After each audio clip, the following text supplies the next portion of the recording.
घर में बैठकर पढ़ो, यह आज्ञा है। कोई अगर श्रेष्ठ आदमी कह रहा है, यह जो है कि आज्ञावाचक में क्या होता है कि जब कोई सीनियर आदमी जूनियर को जैसे आज्ञा देता है, ठीक है, या कोई सावधान कर देता है, तो वह आज्ञावाचक में आ जाएगा। और उसके बाद जो आठवां है, वह आठवां है विस्मयादि। विस्मय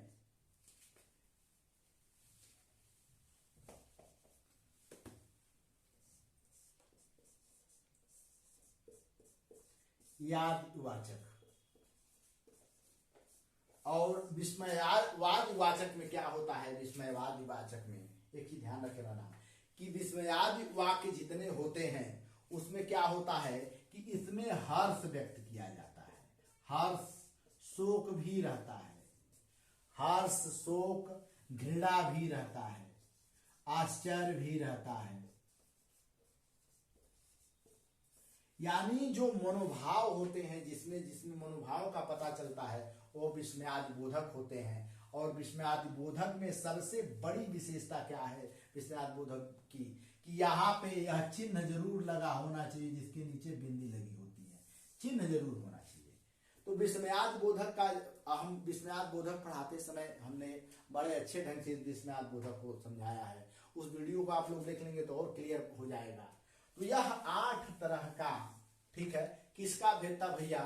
तो ये अर्थवाचक या अर्थपरक वाक्य के 8 भेद होते हैं। विधानवाचक, निषेधवाचक, प्रश्नवाचक, संकेतवाचक, संदेहवाचक, इच्छावाचक, आज्ञावाचक और विस्मयादिवाचक। ये इतने प्रकार के जो वाक्य होते हैं यह अर्थपरक वाक्य में आते हैं कि अर्थ के आधार पे वाक्य के कितने भेद होते हैं? तो 8 भेद होते हैं। अब हम लोग शैली परक के आधार पे देखेंगे कि कितने भेद होते हैं।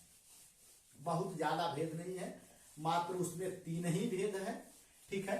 लेकिन जानना जरूरी है कि वह तीनों भेद, आखिर में तीनों भेद वह कौन कौन है और उस भेद का क्या जैसे औचित्य है, ठीक है, यह जैसे जानना बड़ा जरूरी है। इसमें देखिए शैली परक में 3 भेद हैं। शैली परक में कौन कौन भेद हैं? एक है शिथिल वाक्य। एक कौन सा भेद है? शिथिल वाक्य, ठीक है। शिथिल वाक्य का मतलब होता है कि ये क्रम विरोधी वाक्य होते हैं। क्रम विरोधी वाक्य।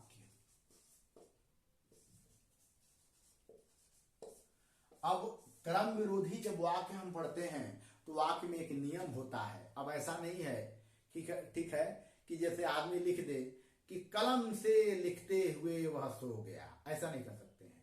या ऐसा भी नहीं कर सकते हैं कि खाना राम खाता है, ऐसा नहीं कर सकते हैं।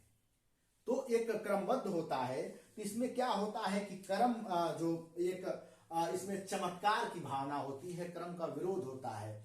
यदि बस मिल गई होती तो मैं दिल्ली पहुंच गया होता, ये क्या है? यदि बस मिल गई होती, तो यह शिथिल वाक्य है। शिथिल वाक्य का मतलब होता है कि इसमें मैं पढ़ूंगा अवश्य, चाहे फेल ही क्यों ना हो जाऊं, ये शिथिल वाक्य है, ठीक है। पढ़कर ही मैं जाऊंगा, ये शिथिल वाक्य है। अब दूसरा इसमें जो है, दूसरा जो है वह है समीकृत वाक्य। देखिए जो समीकृत वाक्य होते हैं, समीकृत वाक्य मुहावरेदार शब्द होते हैं। मुहावरेदार, या कह सकते हैं कि ये लोकोक्ति होते हैं, ठीक है। इस तरह के शब्द होते हैं। जैसे जैसी राजा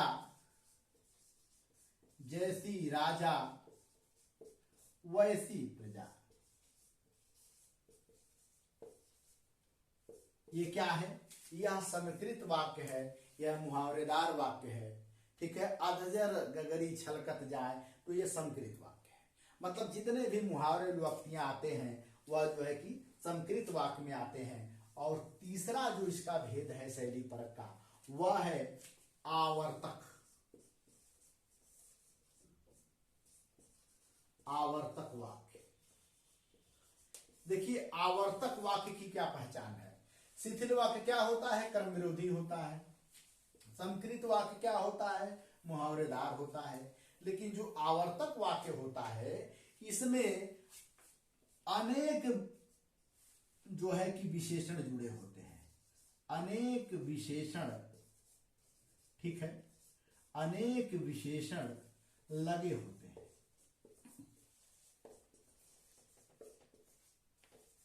ठीक, आवर्त वाक्य में क्या होते हैं कि अनेक विशेषण से लगे होते हैं।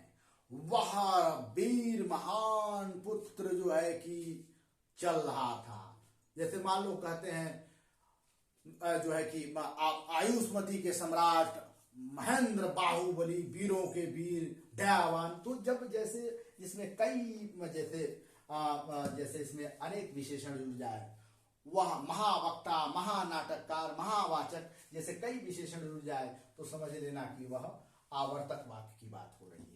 तो यह तीन तरह के वाक्य, जैसे तीन तरह के वाक्य के भेद है। वाक्य के भेद में हमने जैसे ये पढ़ा कि इसमें कौन कौन से भेद हैं, यह लगभग सब लोगों को कंठस्थ हो गया होगा। इसके तीन भेद हैं। फिर हम बता रहे हैं जो रचना परक के नंबर 1 क्या है, तो वह है सरल वाक्य, ठीक है।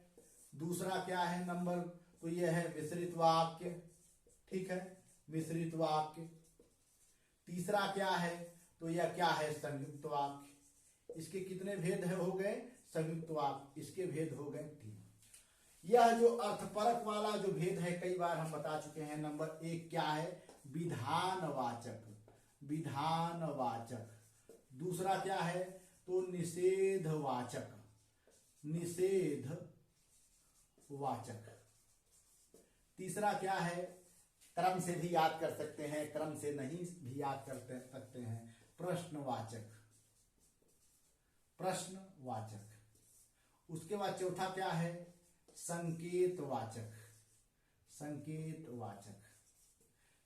उसके बाद पांचवा संदेहवाचक, संदेहवाचक।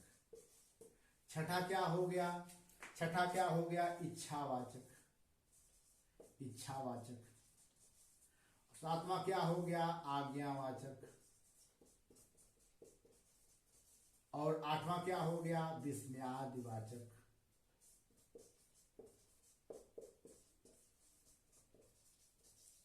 और इसमें जो शैली परक में कौन कौन भेद कराए थे, नंबर 1 शिथिल वाक्य,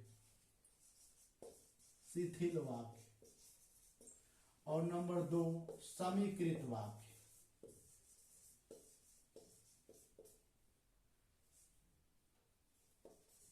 और नंबर 3 आवर्तक वाक्य।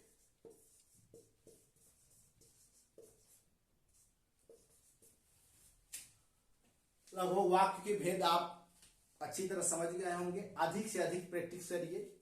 हम किसी वीडियो में और अच्छे ढंग से बता देंगे कि सरल वाक्य को कैसे परिवर्तित करें।